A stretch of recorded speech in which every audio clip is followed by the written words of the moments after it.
Friends, this is Khazar Ahmed from Craftech School. Welcome to the tutorial on Fiverr. Today's topic is account opening.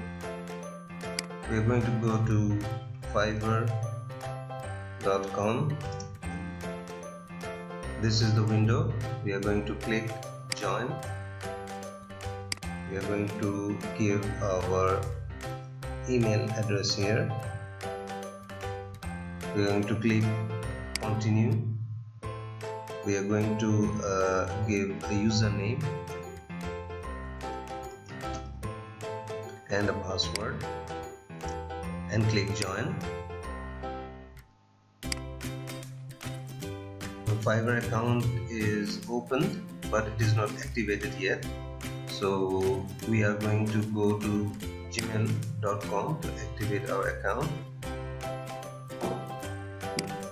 Sign in.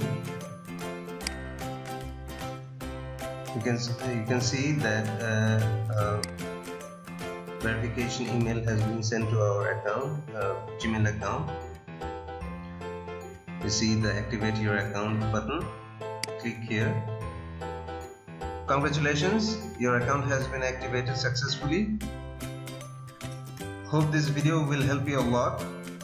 Thank you for watching the video. If you like the video, please subscribe to our channel and stay safe.